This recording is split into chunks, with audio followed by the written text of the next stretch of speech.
Hello, Ross. Hello, how are I'm you? great.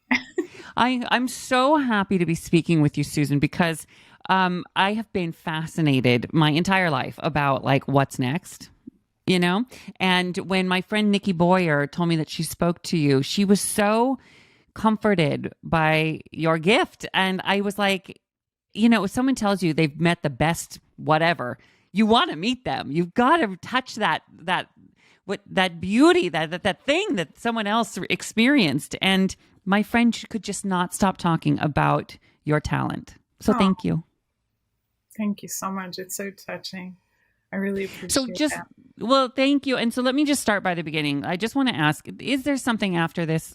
is there is there a step 2, a chapter 2, or is this it? It's so funny because the mailbox store man asks me that every time I go pick up my mail. And there's so much beauty from, it's just like one door closes and you walk through the next door, but you're always present in your loved ones' lives. And it's just fascinating to me when people ask me, "Are you afraid to die?" And I'm like, "No, I don't want to suffer, but I'm not afraid to die because so much beauty comes through for me on the other side." Okay, so this gives me great comfort, and it's something that like I thought about as a child, and then when I lost my father, I was only 24, which is young to Yes. lose. I mean, people are younger, but it was young for me, and like I wasn't not equipped to understand it. And I did go to a medium once who gave me something to hold on to. Now I wasn't raised religious, Susan, but it gave me something to hold on to that maybe they go somewhere and do something, And my mom and I always talked about it, and the first words that I said after my mom passed away was, "Now you know, Mom. Now you know." So, what did you, I where just are had the they? chills right down the You did. spine. Yeah, because So where are they? very present with you. She They're is. they're right behind you, actually. They're right with you. They That makes me live. feel You good. know what the beauty of being dead is your loved ones help you from the other side more than they could when they were here. They become like your archangels, your pioneers, your best cheerleaders. They're always around you, and I feel like that's why the next generation usually does better than the previous generations, because you've got 7 generations behind you that are helping you. So they're just right here. They're there at Thanksgiving dinner. They're always with us. That brings me comfort. But I want to like. I wish I could call them. And you have that ability. I mean, how did this start for you? Were you just like a little kid? Was it like the Sixth Sense, where you were having conversations that no one else understood? What was it like? Well, I had a mother that said, "I'm watching you," which totally freaked me out. But I wasn't talking, I wasn't schizophrenic, thank God. But Yeah. my brother would come in to get me out of the crib because they were much older than me. And he'd say, "I came in once and you said, you were laughing." And I said, "Susie, who are you talking to?" And I said, "The beautiful lady." And I don't have a lot of memories of that, but what I do have is I kept charging through and not paying attention because my mother crossed over when I was 25, like you, losing a parent young. And Mm-hmm. 6 months after she died, I was sick and I heard her say, screaming, "Get to the emergency room." And I did. And they gave me my last rites. So my mother Oh, saved my life from the other side. And I still was powering through, I'm going to go do this with my life and do that with my life. I wasn't really paying attention to what was happening or how I was changing. And it wasn't until I came to California from New York and I really loved horses. And I started to go massage and groom horses. And it started then. And that was 15 years ago. And well, what started then? Would you being able to talk to people who had crossed over, or people and animals. It started with animals. That was my primary. that's I mean, so fascinating to me yeah. that you are able to use this tool on animals as well. So what you were like brushing a horse, and Yeah. it was the horse communicating with you, or what? Yes. And I was going, "Oh, I'm just making this up," because that's how it Yeah. feels. It literally Did you feel feels. like you were crazy? Yeah. I felt like this is a fancy barn in Malibu and there's cameras everywhere. And I was alone there working on this horse. And I said to myself, they're going to see this woman crying and they're never going to let me come here again. Like, don't let her near the horses. Lock the door. Yeah. And he was just communicating, going back and forth about his legs and how he really didn't want to work anymore. And I just, the horse. yes. And it's like, and are they speaking to you in English or in symbols or what? Well, sometimes, Ross, that's a really great question. Sometimes when spirit comes in, when I'm talking to dead people too, they give me symbols. So like I was talking to a woman the other day and I said, why are they showing me a teepee? And she goes, I'm putting a yurt in my backyard. So it was just validation. And sometimes it's a full on conversation. Like I'm in real time and I'm saying things that the dead person would actually say and the tone. And sometimes it's just a movie in my head. It's just like a movie and they show me the life and they show me what they did here. And when I was on the phone with your friend, I remember the dog showing me a change in houses and up and down stairs and how this house was much better than the other house because it didn't have stairs. It was really cool. That's amazing to me. And I have to say, as somebody who, and I think, grief is, I think, the one universal thing that everybody understands is grief. And if you're listening to this and you don't understand, unfortunately, you will understand it one day. You kind of don't get it till you've been there. But, I started talking about how after my dad passed, going and talking to somebody who gave me validation was the word validation, also gave me great calmness because it made me feel like, okay, maybe it wasn't just black. Maybe this energy, that the disconnect between our body and that soul that we feel, the soul feels like it could go somewhere. So it does go somewhere. And when you do this for people, it must be the most rewarding job. Like the only thing I can equate it to is when I get to go on stage and I make people laugh and I see their energy actually lift up. I see people sitting different and I think, okay, well, that was nice. I could do that. They could take that out into the world.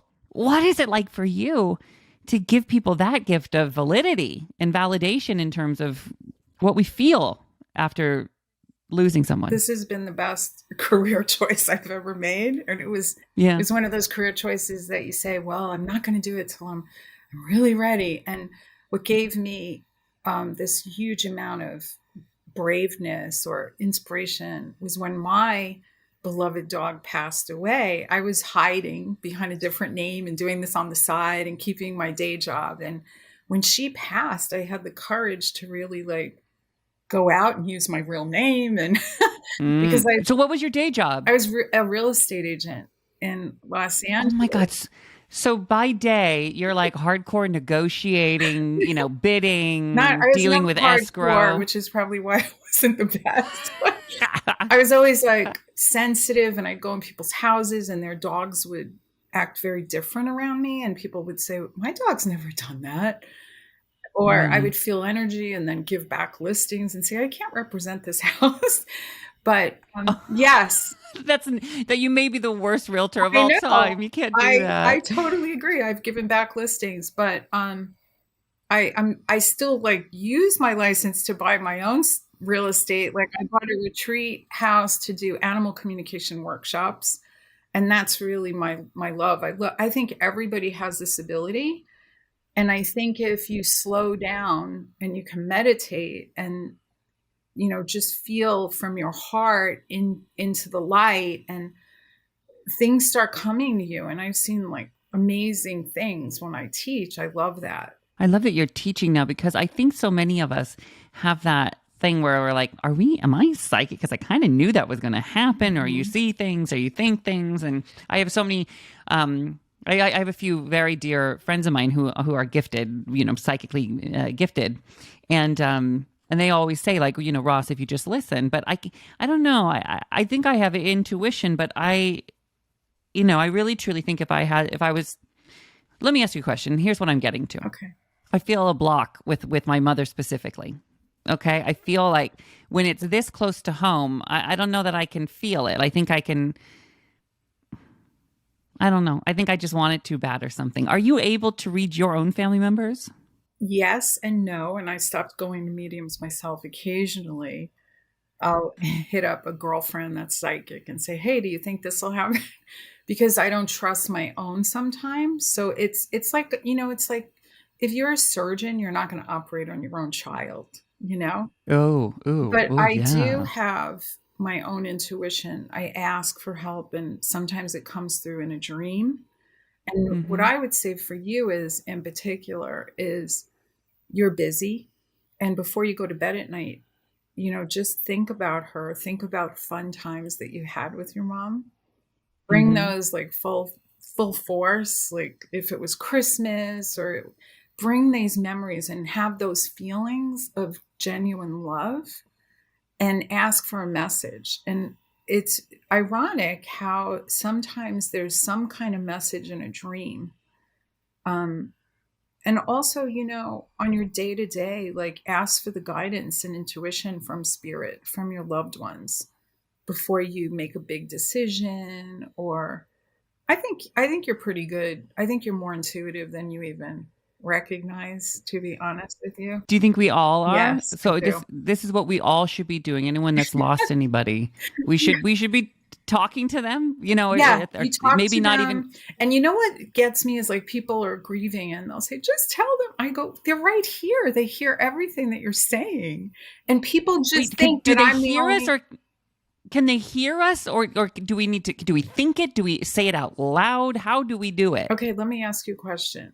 Do you know when Okay, you go. suddenly think about your mother or you think about somebody, they're around you, believe it or not. They're Mm. putting that memory in your head. Not the sad ones. Those are yours. They don't ever want us to remember like the last year of their life or the last 6 weeks of their life. They want us to remember the fun, the beauty, because that is so much more of their life than the last year before they passed, or the last 6 weeks, or the last day. That is so much more significant to them, that you remember the beauty that they gave you in your life. Because I Mm. think your mother brought Hmm. in a lot of beauty and joy. Yeah, yeah. Oh my God, Yeah, she was so great. yeah, and Is that's she why here you're now? great. She's always there. She's she's hanging out behind you. Are there times like when I don't want her there, I can be like, "Hey, can you give my husband and I a minute?" Because You're not he there. I mean, shouldn't. that's a leading question that all mediums get. Are they in the bedroom with us? No, Yeah. they're not. No, no, no, no. They're just there when we need them. So Yeah, she's here now. yeah, So when I go, I'll be here too. you can do whatever you want to do because your body is free. You're free from the body, I should say. The soul can go to Italy, can go climb a mountain, can do the things that maybe you feared in life, but you always wanted to try, swimming with dolphins. There's all these great things that you can do on the other side, that you're limitless, basically. Limitless. But do we go to? Here's a question, okay? And you it's okay if you don't know, because I know you know what you know, but you could feel free to say you don't know. But like, so when if the soul leaves the Yeah. body, we can be here and we can visit our loved ones that are still here in this realm element. Are there other places? Do we go like, when you think about the universe and how vast it is, That's and right. other people are always like, oh, that means there's aliens out there. Okay. I'm sort of like, yeah, but maybe our souls go out there. That's right. You don't know. No, you This are is, and right. then That's exactly, we're really, very multidimensional. hmm. So it's a big one to grasp.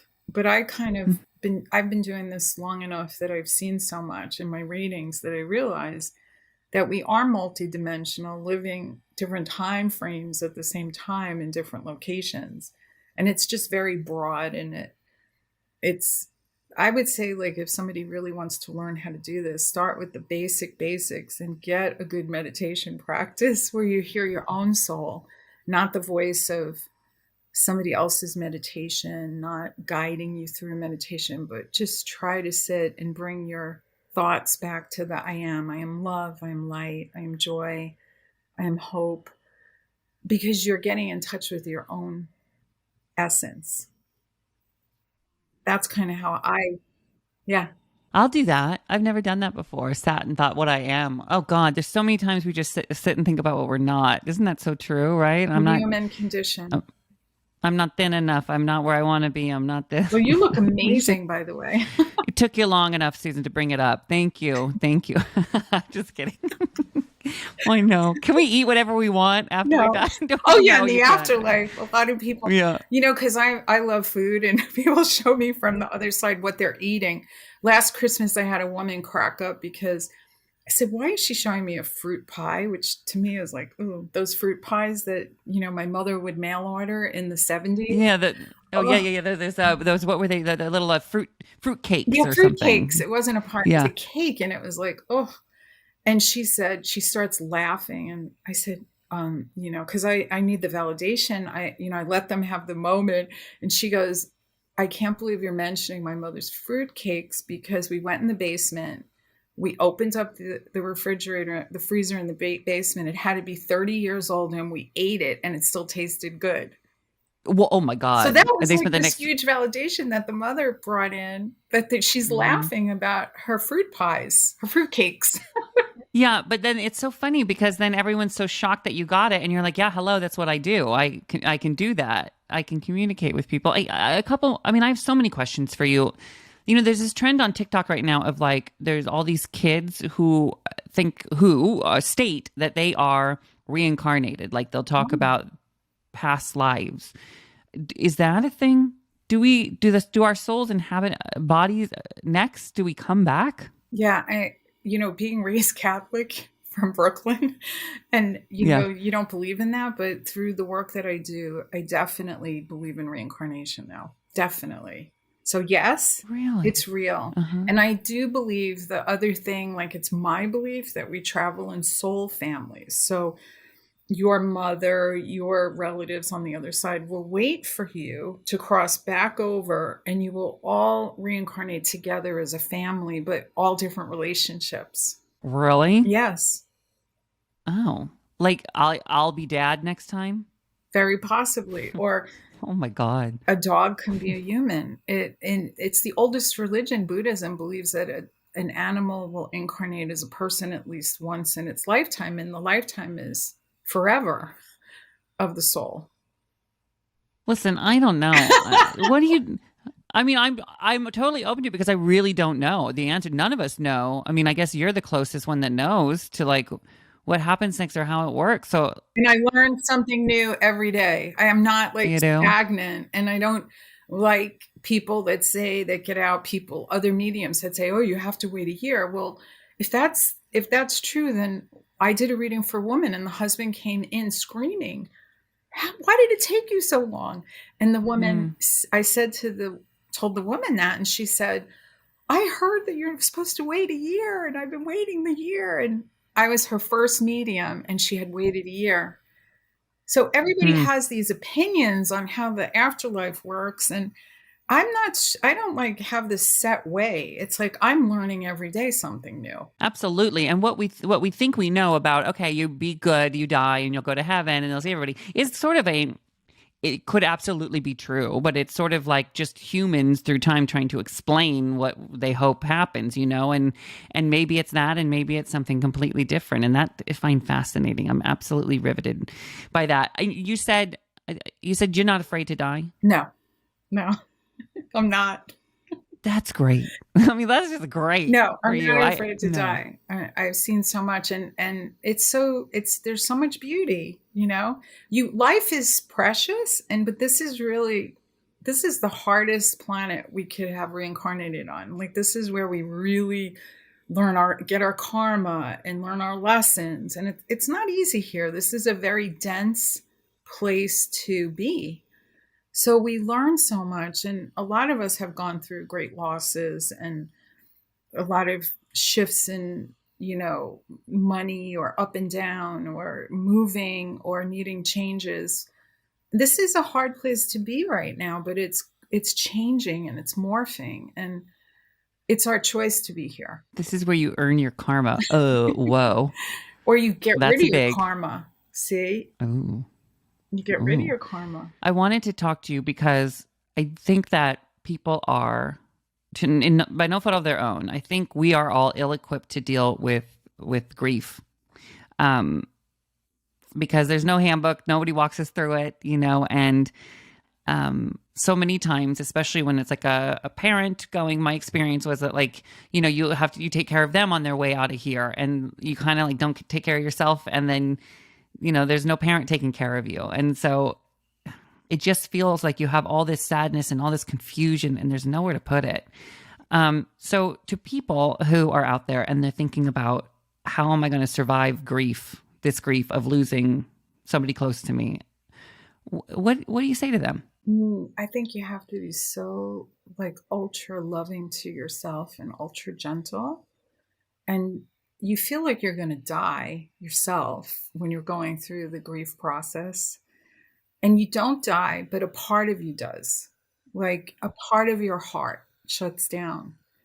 And until you're really ready, and it may take a while. I have a close friend that lost a child at 12 years old, and she took her lemons and made lemonade and is an amazing teacher and really there and very loyal to her students.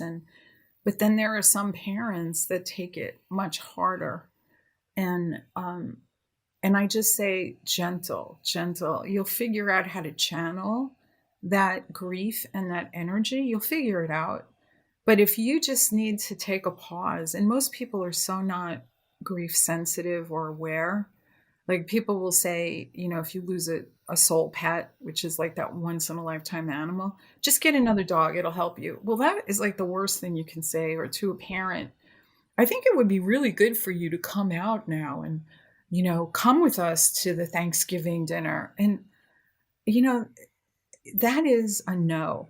If you don't want to go anywhere or do anything, you can just be in your bubble of protection. And most people are well-intentioned, but they're not grief aware, and they don't really know how to help somebody through that grief. And I've had my own, and I feel like I can go to the depths of people's grief and not be affected by it and I could hold space for them in a really loving way. I don't just blow through it because I know what it takes to make somebody at least feel heard. It's funny you say soul pet. Is that a thing? That's really a thing? Because I think anyone who's had a dog or a cat or a hamster or whatever, where you're just like, oh my God, I'm connected to this animal. Like we speak to each other, Yeah. That's a thing. Yeah, it's a real thing. Do you only get one? Well, mine didn't reincarnate, but she sent other rescues. We've got two now. But she still helps me in spirit. Like I feel her with me. Who is she? Rosie, my friend. I wanted a Frenchie for like years. And while other women are looking at Louboutins at 11 o'clock at night, I'm looking at Frenchie sites. Yeah. Little Frenchie bulldog. Yeah, I wanted a Frenchie at the beginning of the craze. And I was selling real estate in Malibu, and I stumbled upon a store buying a cat toy, and it was like before all the pet stores closed down because it's no good to buy pets. Not good. Yeah. We support adoption and all of that. But you found Rosie how you found her. Yeah. It was just like, I wasn't even aware I was communicating with animals.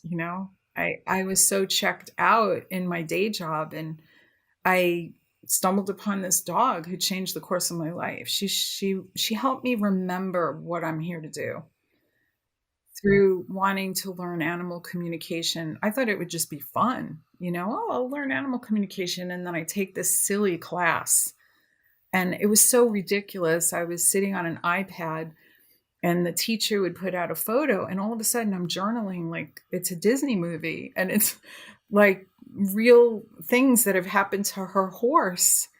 And the next thing I know, everybody's from the class is calling me for a reading. And all I wanted to do was communicate better with my dog. It was sheer accident. I had just finished working on horses, and then I got this little Frenchie. And then before I knew it, I had a business. It just happened. Like people were calling me for readings, and I was like, oh, this is getting to be a lot for me. Yeah.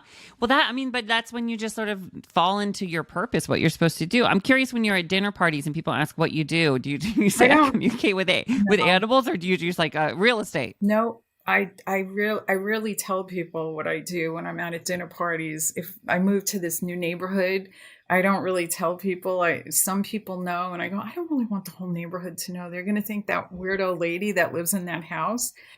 I still am protective of myself as being a sensitive person. Mm-hmm. But if it's meant to be, it's going to be. So I don't kind of brag that I communicate with dead people and animals. I just, if it comes up, it comes up. And I love that you like when you started it and you were dipping your toe and you were using a fake name. I What know was it's the using name? my maiden name. My husband Oh, kept your maiden saying, name, yeah. you can't let people know that you're doing this, because it wasn't like mainstream yet. Yeah. It Is it was not. mainstream now? Communicate with animals? Do people still think you're it's like until they see you do it, they must think like, what the hell? They do. They Yeah. totally do, because communicating with dead people is a little bit more like everybody communicate, like the mediums all communicate, but talking to animals is a whole nother level of, what people think is cuckoo, until I'm bringing up very relevant things that the animal ate or did or said, or, the situation towards the end. And, it is like it's like being an artist, which was another business I was in as an art dealer.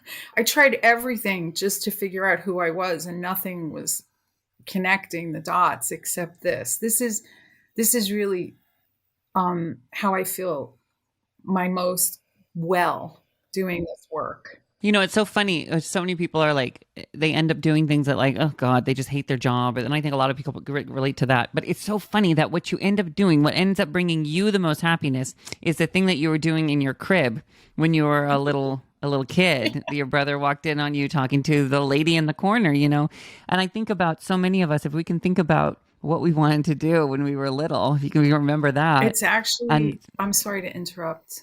no, anything. Come on, it's Well, combo. it's actually, I found myself very aware of trying to help people to do that. So I Mm, do an actual thing with people that are trying to figure out, well, what's my soul purpose?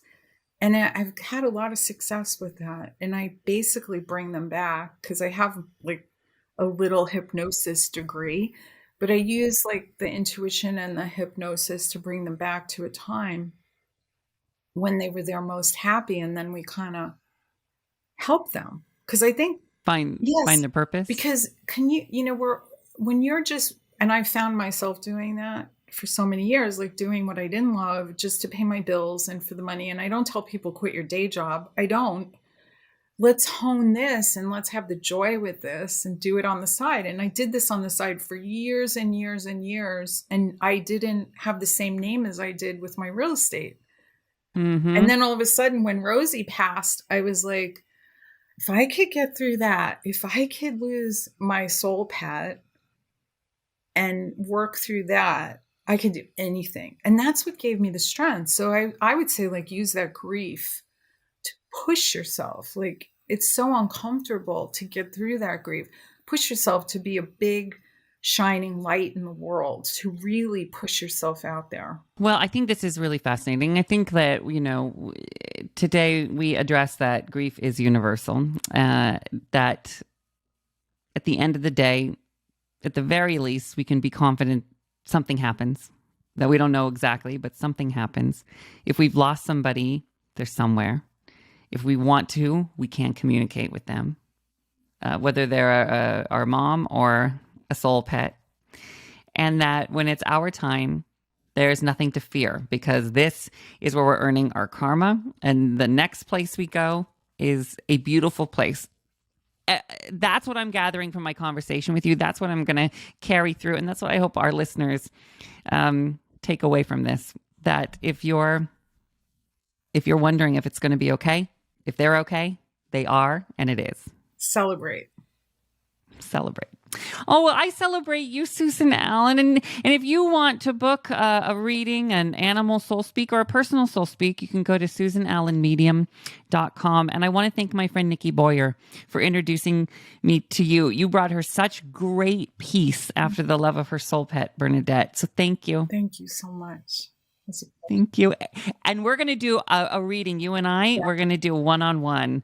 And I'll report back to the listeners to tell them how that went. Okay. Great. I look forward to it. Hello. Hi, it's me, Ross. Thanks so much for watching. It means a lot. Make sure you like, comment, subscribe, and hang, tell a friend. We're a lot of fun around here.